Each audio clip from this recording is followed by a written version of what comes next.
ಓಂ ನಮಃ ಶಿವಾಯ. ಬಂಧುಗಳೇ, ಕೋಪ ನಮ್ಮ ಜೀವನದ ಎಲ್ಲ ಸಾಧನೆಗಳನ್ನ ಹಾಳು ಮಾಡುತ್ತೆ. ಅಜನ್ಮವಾಗಿ ಪಡೆದುಕೊಂಡಂತಹ ಘನತೆ ಗೌರವಗಳನ್ನ ನುಚ್ಚು ನೂರು ಪಾಲು ಮಾಡುತ್ತೆ. ಒಬ್ಬ ಹುಡುಗ ಇದ್ದ. ಅವನಿಗೆ ಮೂಗಿನ ತುದಿಯಲ್ಲೇ ಕೋಪ.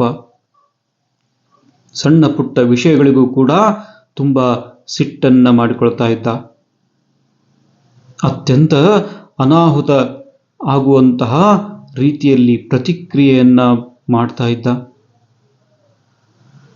ದೊಡ್ಡವನಾಗ್ತಾ ಆಗ್ತಾ ಇದು ಅತಿರೇಕಕ್ಕೆ ಹೋಗಿ ಅವನಿಗೆ ಅಪಾಯ ತಂದೊಡ್ಡಬಹುದು ಅಂತ ಅವನ ತಂದೆಗೆ ಅನಿಸಿತು. ಈಗಲೇ ಇವನನ್ನ ತಿದ್ದಬೇಕು ಅಂತ ಆ ತಂದೆ ನಿರ್ಧಾರ ಮಾಡ್ತಾರೆ. ಅದೊಂದು ದಿನ ಮಗ ತುಂಬಾ ಆರಾಮವಾಗಿ ಇರುವಾಗ ಆ ಮಗನನ್ನ ಕರೀತಾನೆ ತಂದೆ.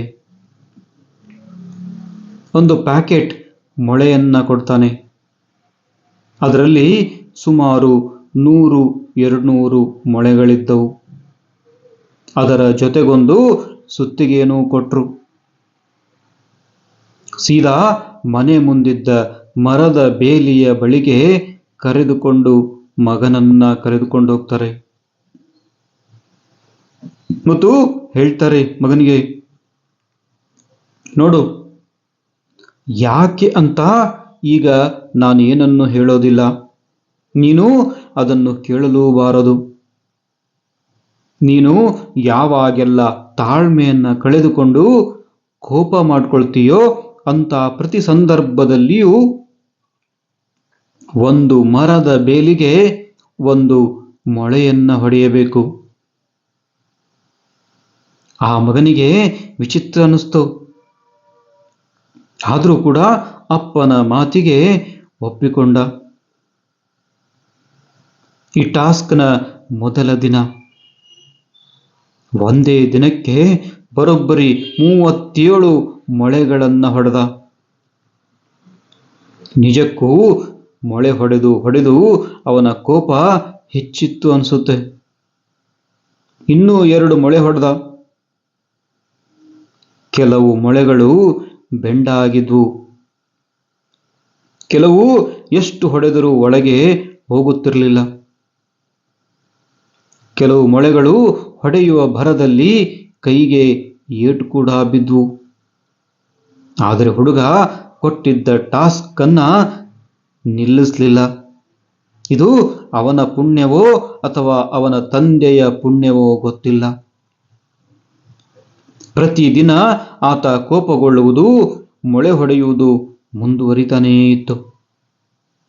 ಆದರೆ ಅವನಿಗೆ ಗೊತ್ತಿಲ್ಲದಂತೆ 2 ವಾರದಲ್ಲಿ ಬೇಲಿಗೆ ಹೊಡೆವ ಮೊಳೆಗಳ ಸಂಖ್ಯೆ ಗಣನೀಯವಾಗಿ ಇಳಿಕೆಯನ್ನ ಕಂಡಿತ್ತು.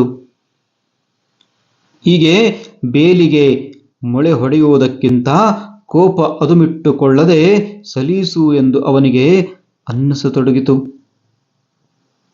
ಅದೊಂದು ದಿನ ಖುದ್ದು ಅವನಿಗೆ ಅಚ್ಚರಿ ಕಾದಿತ್ತು. ಒಂದು ಇಡೀ ದಿನ ಆತ ಒಮ್ಮೆಯೂ ಕೂಡ ಕೋಪಗೊಳ್ಳಲೇ ಇಲ್ಲ. ಬೇಲಿಗೆ ಒಂದು ಮೊಳೆಯೂ ಕೂಡ ಬೀಳಲಿಲ್ಲ. ಹುಡುಗನಿಗೆ ತನ್ನ ಮೇಲೆ ತನಗೆ ಹೆಮ್ಮೆ ಎನಿಸತೊಡಗಿತು. ಸೀದಾ ಓಡಿ ಹೋಗಿ ಅಪ್ಪನ ಬಳಿ ಹೇಳ್ಕೊಳ್ತಾನೆ, ಅಪ್ಪ, ಇವತ್ತು ಒಂದೇ ಒಂದು ಮೊಳೆಯನ್ನು ಕೂಡ ನಾನು ಹೊಡಿಲಿಲ್ಲ. ನಾನು ಒಂದ್ಸಲನೂ ಕೂಡ ಕೋಪ ಮಾಡ್ಕೊಳ್ಳೇ ಇಲ್ಲ. ಖುಷಿಯಿಂದ ಅಪ್ಪನಿಗೆ ವಿಷಯ ತಿಳಿಸ್ತಾನೆ. ಆ ಅಪ್ಪನಿಗೂ ಕೂಡ ತುಂಬಾ ಖುಷಿಯಾಯಿತು. ಈಗ ಕೋಪನೇ ಬರ್ತಾ ಇಲ್ವಾ ಮರಿ ಅಂತ ಕೇಳ್ತಾನೆ ಅಪ್ಪ. ಮಗ ಹೇಳ್ದ, ಬರುತ್ತಪ್ಪ, ಕೋಪ ಬರುತ್ತೆ. ಆದರೆ ಅದನ್ನ ಕಂಟ್ರೋಲ್ ಮಾಡಿಕೊಳ್ಳೋದನ್ನ ನಾನು ಕಲ್ತ್ಕೊಂಡಿದ್ದೀನಿ. ಈ ನಿಮ್ಮ ಟಾಸ್ಕ್ನಿಂದ ಕಲ್ತ್ಕೊಂಡಿದ್ದೀನಿ ಅಂತ ಹೇಳ್ತಾನೆ. ಆದರೆ ಟಾಸ್ಕ್ ಇಲ್ಲಿಗೆ ಕೂಡ ಮುಗಿದಿರಲಿಲ್ಲ.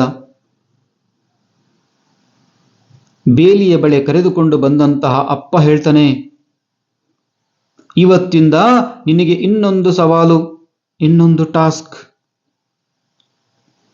ಒತ್ತರಿಸಿ ಬಂದ ಕೋಪವನ್ನ ನೀನು ಯಾವಾಗೆಲ್ಲ ಕಂಟ್ರೋಲ್ ಮಾಡ್ಕೊಳ್ತೀಯೋ ಆಗೆಲ್ಲ ನೀನು ಹೊಡೆದಿರುವಂತಹ ಒಂದೊಂದೇ ಮೊಳೆಯನ್ನ ಬೇಲಿಯಿಂದ ಕಿತ್ತು ತೆಗಿತಾ ಬರಬೇಕು. ಯಾಕೆ ಅಂತ ಆಮೇಲೆ ಹೇಳ್ತೀನಿ ಅಂತ ಹೇಳ್ತಾನೆ. ಮಗನಿಗೆ ಮತ್ತೊಂದು ವಿಸ್ಮಯ ಎನಿಸಿತು. ನಾನಾಗ್ಲೇ ಕೋಪ ಕಳ್ಕೊಂಡಿದ್ದೀನಿ, ಆದ್ರೂ ಯಾಕೆ ಇನ್ನೊಂದು ಚಾಲೆಂಜ್ ಅಂತಾನೆ. ಆದ್ರೆ ಅಪ್ಪನ ಮಾತಿಗೆ ಮರು ಮಾತನಾಡದೆ ಒಪ್ಕೊಳ್ತಾನೆ. ಒಂದಷ್ಟು ವಾರಗಳಲ್ಲಿ ಬೇಲಿಗೆ ಅವನೇ ಚಚ್ಚಿದ್ದ ಅಷ್ಟೂ ಮೊಳೆಗಳನ್ನು ಒಂದೊಂದಾಗಿ ತೆಗೆದು ಮುಗಿಸಿದ್ದ. ಅಪ್ಪನ ಎದುರು ಬಂದು ಟಾಸ್ಕ್ ಕಂಪ್ಲೀಟ್ ಅಂದ. ಅಪ್ಪ ತುಂಬಾ ಪ್ರೀತಿಯಿಂದ ಮಗನನ್ನ ತಬ್ಕೊಳ್ತಾನೆ. ಅವನ ತಲೆಯ ಮೇಲೆ ಕೈಯಾಡಿಸ್ತಾ ಬೇಲಿಯ ಬಳಿಗೆ ಕರೆದೊಯ್ತಾನೆ. ಒಣ ಮರದ ಬೇಲಿಯನ್ನ ಗಮನಿಸ್ತಾನೆ. ಒಂದೇ ಒಂದು ಮೊಳೆಯೂ ಕೂಡ ಅಲ್ಲಿ ಇರಲಿಲ್ಲ. ಭೇಷ್ ಮಗನೇ ಅಂದಾಗ ಮಗನ ಮುಖದಲ್ಲಿ ತಾನೇನೋ ಯಾವುದೋ ದೊಡ್ಡ ಸಾಧನೆ ಮಾಡಿದ ಖುಷಿ ಕಾಣಿಸ್ತು. ಆಗ ತಂದೆ ಬೇಲಿಯನ್ನ ತೋರಿಸಿ ಹೇಳ್ತಾನೆ, ಈ ಬೇಲಿ ನೀನು ಮೊಳೆ ಹೊಡೆಯೋಕೆ ಮೊದಲು ಹೇಗಿತ್ತು, ಮೊಳೆ ಹೊಡೆದು ಮತ್ತೆ ಕಿತ್ತು ತೆಗೆದ ಮೇಲೆ ಹೇಗಿದೆ ಅಂತ ಒಮ್ಮೆ ಗಮನ ಕೊಟ್ಟು ನೋಡು ಅಂತ ಹೇಳ್ತಾನೆ. ಮಗ 106 ಮೊಳೆ ಹೊಡೆದ ಕಿತ್ತೆಗೆದಿದ್ದ ಆ ಬೇಲಿಯನ್ನ ಸೂಕ್ಷ್ಮವಾಗಿ ನೋಡ್ತಾ ಹೋದ. ಎಲ್ಲ ಕಡೆಗೂ ತೂತುಗಳು. ಅಪ್ಪ ಶಾಂತವಾಗಿ ಹೇಳಲಾರಂಭಿಸಿದ, ಮಗನೇ, ಅಷ್ಟೇ ಶಾಂತ ಚಿತ್ತದಲ್ಲಿ ಕೇಳಿಸ್ಕೋ ಅಂತ ಹೇಳಿದಾಗ ಮಗ ಕೂಡ ಅಷ್ಟೇ ಶಾಂತ ಚಿತ್ತದಲ್ಲಿ ಅಪ್ಪ ಹೇಳೋದನ್ನ ಕೇಳಿಸ್ಕೊಳ್ತಾನೆ. ಮಗು, ಕೋಪದಲ್ಲಿ ನೀನಾಡೋ ಮಾತುಗಳು, ನೀನು ನೀಡೋ ಪ್ರತಿಕ್ರಿಯೆಗಳು ಎಂದೂ ಕೂಡ ಅಳಿಸೋಕಾಗದ ಗಾಯ ಮಾಡಿಬಿಡ್ತವೆ. ಈ ಬೇಲಿಗಾಗಿದೆ ನೋಡು ಆ ಥರ. ನೀನೆಷ್ಟೇ ಸಲ ಆಮೇಲೆ ಕ್ಷಮೆ ಕೇಳು, ಗಾಯ ಹುಷಾರಾಗಬಹುದು, ಆರಾಮವಾಗಬಹುದು, ಗುಣವಾಗಬಹುದು. ಆದರೆ ಗಾಯದ ಕಲೆ ಮಾಸೋದೇ ಇಲ್ಲ ಅಂತ ಹೇಳ್ತಾನೆ ಅಪ್ಪ. ಮಗ ಪಾಠ ಕಲಿತದ್ದು ಮೊಳೆ ಹೊಡೆದಾಗಲೂ ಅಲ್ಲ, ಮೊಳೆ ತೆಗೆದಾಗಲೂ ಅಲ್ಲ, ನಂತರ ಅಲ್ಲಿ ಉಳಿದಿದ್ದ ಗಾಯದ ಕಲೆಗಳನ್ನ ಕಂಡ ಮೇಲೆ. ನಾವು ಕೂಡ ಎಷ್ಟೋ ಸಾರಿ ತಪ್ಪುಗಳನ್ನ ಮಾಡ್ತೇವೆ. ಹಿರಿಯರು ಹೇಳಿದ ಮಾತುಗಳಿಗೆ ಅಸಡ್ಡೆಯನ್ನ ತೋರ್ತೇವೆ. ಅವರಿಗೆ ನೋವಾಗುವ ರೀತಿಯಲ್ಲಿ ಪ್ರತಿಕ್ರಿಯೆಯನ್ನ ನೀಡ್ತೇವೆ.